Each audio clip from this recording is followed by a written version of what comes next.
असं वाटतं की हे पहिलं शहर आहे पुणे की जिथे बसेससाठी पण वेगळी लेट आहे. हो ना, म्हणजे हे फक्त पुण्यात पाहायला पुण्यात मिळतं. पाहायला मिळतं.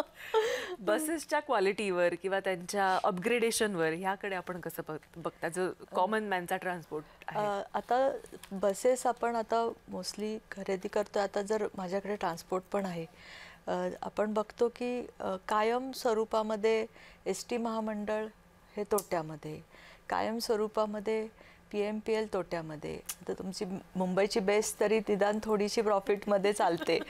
तर त्या दृष्टीने ते का आहे ह्याचा पण आता आराखडा आम्ही तयार करतोय.